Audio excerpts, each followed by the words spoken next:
우리에게 주시는 하나님의 말씀은 욥기 23장 1절부터 17절까지의 말씀입니다. 구약 성경 784쪽입니다. 욥기 23장 1절부터 17절까지의 말씀 우리 함께 읽도록 하겠습니다. 욥이 대답하여 이르되 오늘도 내게 반항하는 마음과 근심이 있나니 내가 받는 재앙이 탄식보다 무거움이라. 내가 어찌하면 하나님을 발견하고 그의 처소에 나아가랴. 어찌하면 그 앞에서 내가 호소하며 변론할 말을 내 입에 채우고 내게 대답하시는 말씀을 내가 알며 내게 이르시는 것을 내가 깨달으랴. 그가 큰 권능을 가지시고 나와 더불어 다투시겠느냐? 아니로다. 도리어 내 말을 들으시리라. 거기서는 정직한 자가 그와 변론할 수 있는즉 내가 심판자에게서 영원히 벗어나리라. 그런데 내가 앞으로 가도 그가 아니 계시고 뒤로 가도 보이지 아니하며 그가 왼쪽에서 일하시나 내가 만날 수 없고 그가 오른쪽으로 돌이키시나 배울 수 없구나.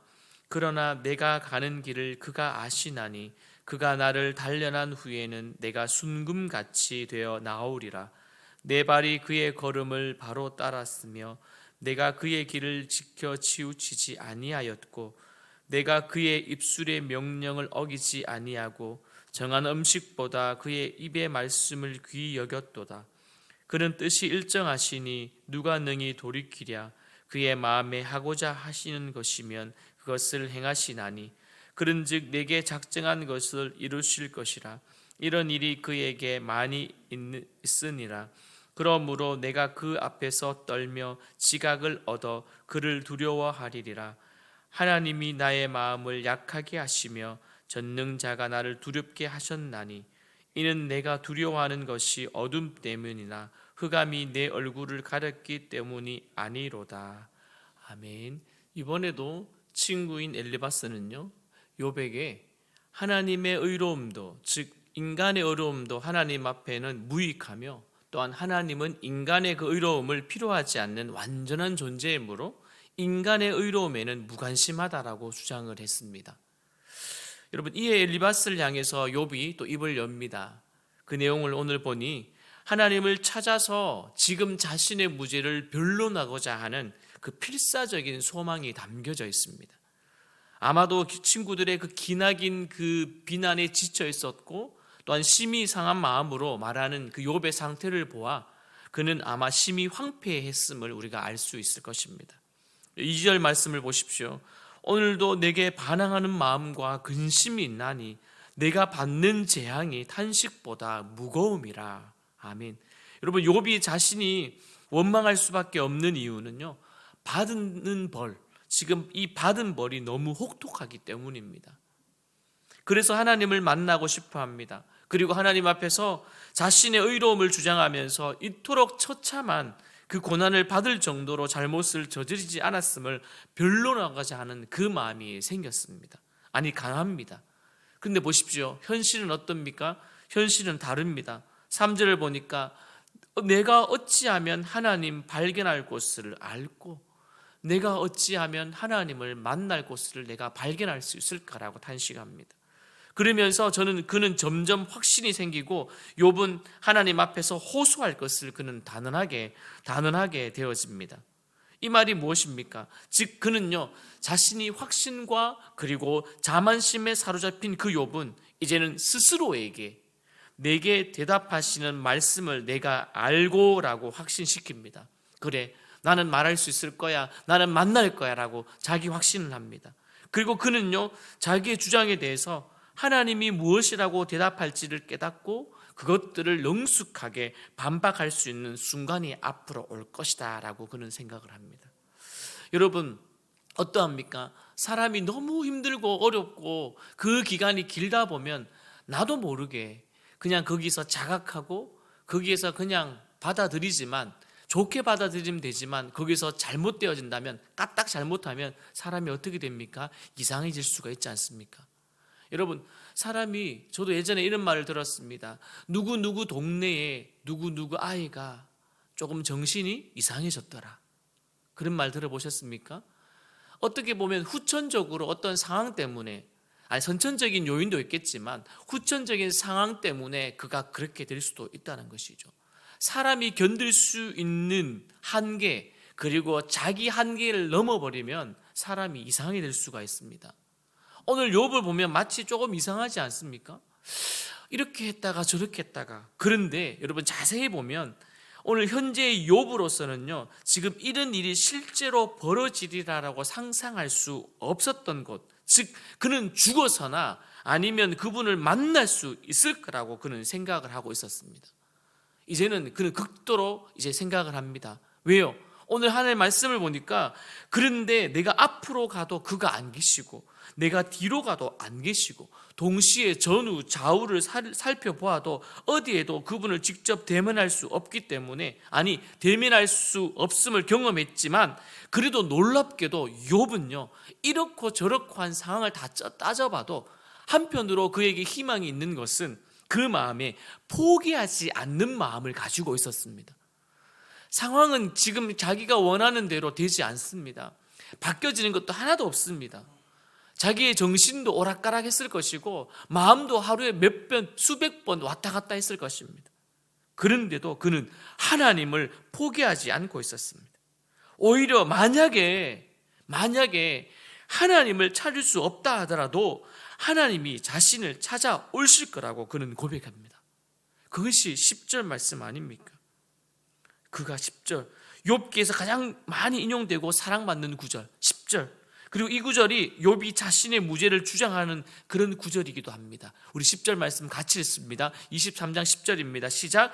그러나 내가 가는 길을 그가 아시나니 그가 나를 단련하신 후에는 내가 순금같이 되어 나아오리라. 아멘. 1절부터 9절까지 그의 마음은 너무나 이상하고, 우리가 봐도 어떠한 말일까, 참 많이 힘들었겠구나, 이제는 극도로 달했구나라는 것을 느끼겠지만 10절에 와서, 그래 아무리 내가 하나님을 못 만난다 할지라도 욥은 포기하지 않고, 내가 하나님을 찾을 수 없다 할지라도 나를 찾아오시는 분이 하나님일 것이다 라고 고백합니다.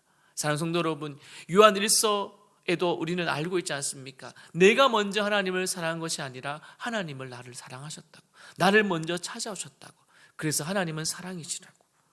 성도 여러분, 욥은 하나님이 가시는 길을 알 수 없어 헤매였지만 하나님은 욥이 가는 길을 아십니다. 왜요? 하나님이 1장부터 허락하셨기 때문에 이런 일이 일어났기 때문입니다. 이 사실을 확실히 믿고 있다면요, 삼중고를 당하여도 스스로가 일어날 수 있는 힘이 생기지 않을까요? 또한 평소에 걱정했던 일을 만나도 힘이 빠지지 않을 것입니다.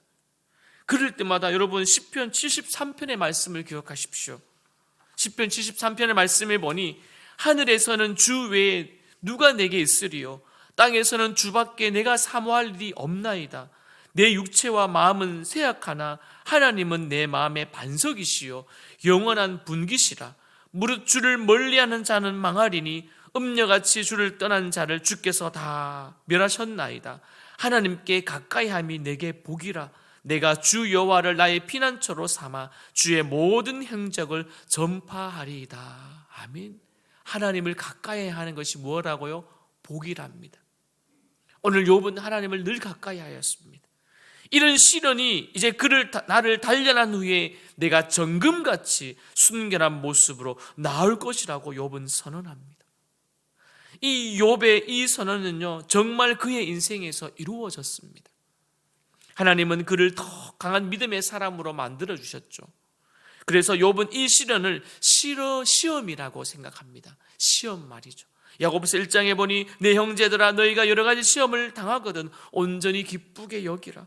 이는 너희의 믿음의 시련이 인내를 만들어낼 줄을 너희가 알미라. 인내를 온전히 이루라. 이는 너희를 온전하고 구비하여 조금도 부족함이 없게 하려 함이라. 아멘. 우리가 이 험한 세상에 살아갈 때, 이 약한 세상에 살아갈 때 우리는요, 순전하게만 살아갈 수는 없습니다.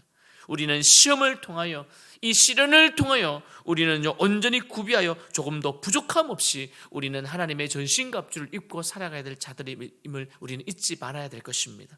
여러분 살펴보면요, 하나님이 마치 숨어 계시고 나의 삶에 전혀 개입하지 않으신 듯 보일 때가 있습니다. 그뿐만 아니라 기도의 응답은 나와 먼 이야기처럼 느낄 때도 있을 것입니다. 하지만 구름이 끼어 해가 안 보였지 여전히 그 자리에 해가 있는 것처럼 하나님은요 여전히 하늘에서 우리를 보고 계십니다. 또한 그래서 욥은 하나님의 그 침묵과 부재의 현실 속에서도 임재와 응답의 내일을 확신했습니다. 13절부터 또한 이제는 엘리바스의 발언에 대해서 반항적으로 욥은 말하고 있습니다.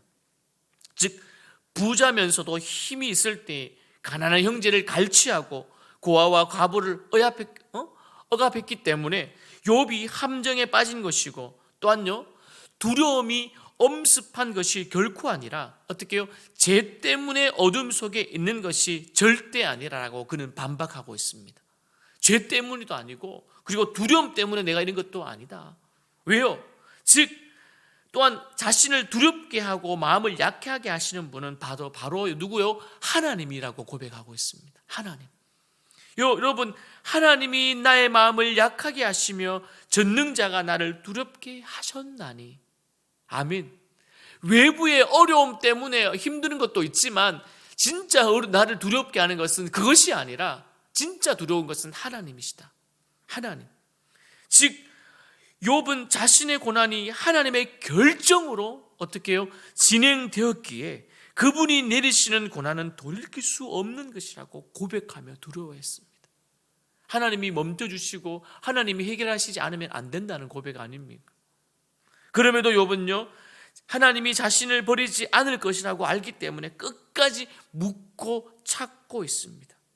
여러분 멘트 헨리의 주석에 보니까요, 사람들이 우리에게 상처를 입힐 때에 하나님께 나아가야 한다.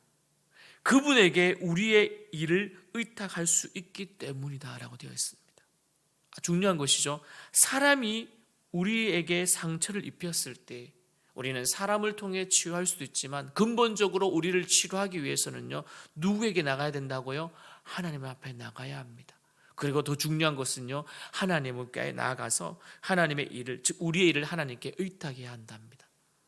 여러분 우리 모두가 하나님의 그 주권 그리고 선하신 뜻을 붙들고 우리가 인내하며 또한 그 뜻이 이루어지는 날을 우리가 소망하며 살아야 될 줄 믿습니다. 우리는 욥기 오늘 이제 중요한 23장을 보았습니다.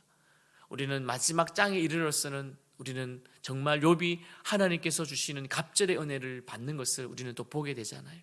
사랑하는 성도 여러분, 우리의 믿음의 여정 가운데에서도 오늘도 진짜 두려워야 될 것은 우리의 외부의 환경, 어떠한 외부에서 주는 문제, 그리고 사람들의 갈등, 그리고 어떠한 문제 안에 있는 또 문제가 아니라 정말 두려워야 될 것은 하나님입니다. 하나님을 경외하는 것, 하나님을 떨리는 마음으로, 두렵고 떨리는 마음으로 경외하는 것이 우리가 가져야 될 마음인 줄 믿습니다. 모든 것 하나님이 허락하셨기 때문에 진행되어졌고 그 허락하신 일 안에 고난을 돌이킬 수 없음을 오늘 욥이 고백했던 것처럼, 그렇다면 우리는 그때마다 하나님 앞으로 가까이 가 하나님 주시는 그 은혜와 하나님의 도움으로 우리는 승리하게 될 줄 믿습니다. 이 하루도 하나님께서 허락하시는 그 은혜의 장중 안에서 머물고 오늘도 하나님의 그늘 아래, 하나님의 날개 아래 여러분이 머무시면서 모든 일 가운데 하나님의 도움을 구하는 이 하루가 되어지기를 주님의 이름으로 축원드립니다.